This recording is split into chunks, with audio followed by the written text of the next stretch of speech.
everyone. I thought I would talk about a few of the things I think about when I'm playing this piece. So I'm going to do a sort of play by play and explain what I'm doing and thinking about as it goes by. So before I even start, I think about the first 7 notes as a long pickup to the first A. So it's all leading to that A.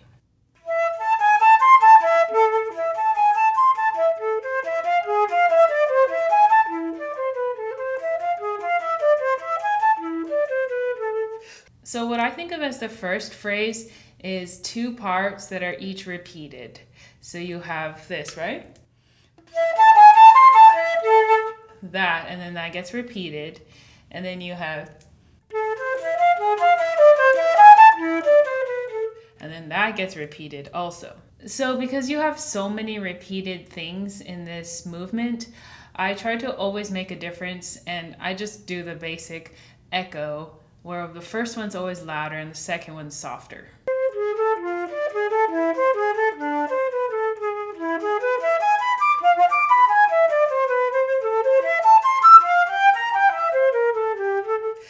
So I think one of the great challenges of this piece is to get the pacing right, to not make it sound like too mechanical, but then not too out of control.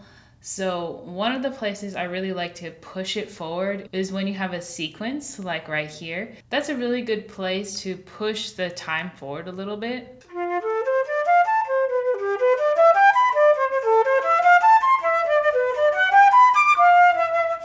Then here we have a lot more of these echoes, and it's the same phrase shape as you had at the beginning, where you have like 7 pickup notes to the downbeat, right? Because the pickups are higher than the actual downbeat, I find it can be hard to make a dynamic contrast. So my sort of trick for making it sound dynamically different is to really make sure that the downbeat note is really different.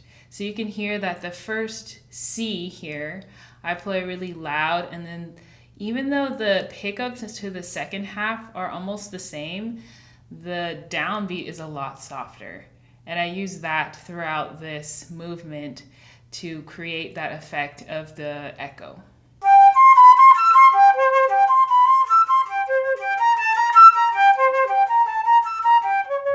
Okay, and right here especially, but throughout this piece and throughout flute playing, you got to make sure those C sharps are low enough. I think I missed a few, but every time there's a C sharp, it's unfortunate, but our flute doesn't learn oh, my C sharp is too sharp and I should play it lower. No, that's our job. So we have to do that every single time there's a C sharp. And that particular C sharp is really kind of shocking, right? In that spot in particular, I think that's a really important place to pay attention to, just, very slightly dipping your head or just somehow lowering that C sharp.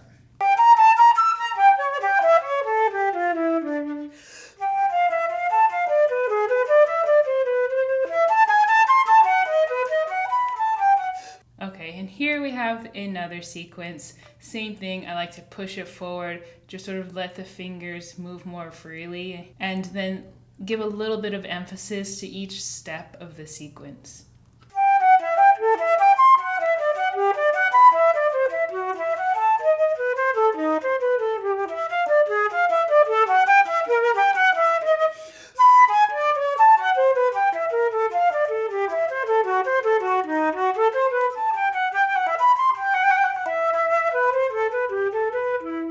Okay, so I talked about the sequences being a good place to push forward. I think in general, a good place to pull back a little, to slow down a little bit, is at the ends of phrases. Because in Baroque music, there isn't that really strong or aggressive cadence when you arrive on the tonic. It's usually more of a backing off, or like an easing off when you reach that cadence. So here you have a few cadences, and I think rather than crescendoing to the tonic, which you would do for Beethoven or something romantic, here I think you do need to sort of be more graceful about it, and you just sort of let it.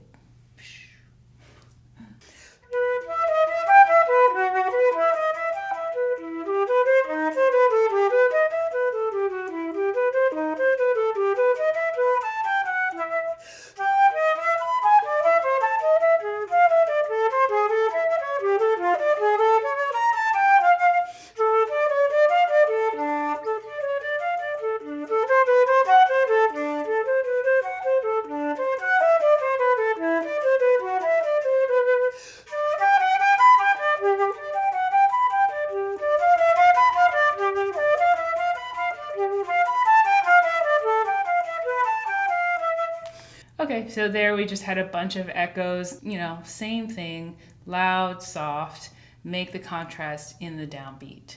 Then here we have another sequence. So you can see that a lot of this movement is actually made up of either echoes or sequences.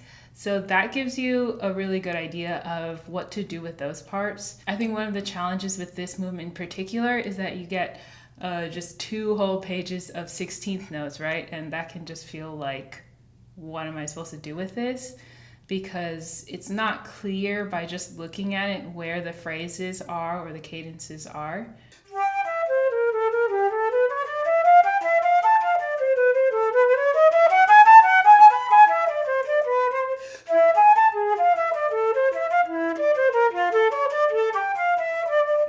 So right there, I feel like there are 3 little waves. So it goes up to A, and then it goes up to A again. And then the third time it goes up to B, and so I think that's kind of a big deal. There are a few times here in the end of this movement where they have that gesture, and then there's it again, and then there it is bigger. So I think each time it can get a little bit more exaggerated.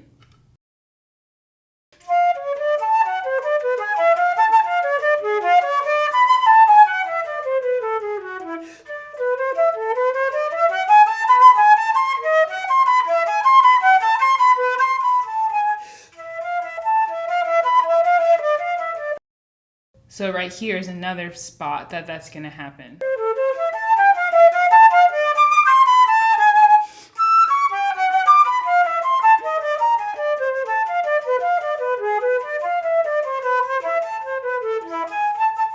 Again, here I'm backing off a little bit with the dynamic and the tempo when there's especially like a really significant cadence.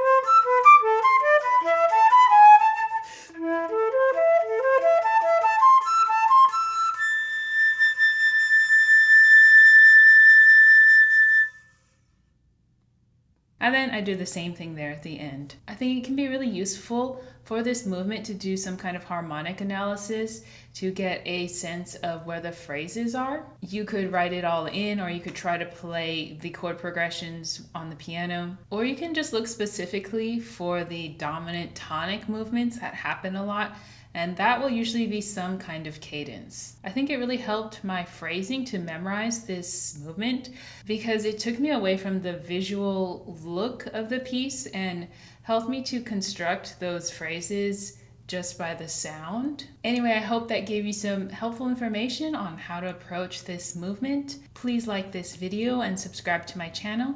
You can also follow me on Instagram at Elise Hokamp or on Facebook. If you'd like a transcript of everything I've said in this video, you can access that on my Patreon page for $5 a month. Thanks so much for watching. Bye!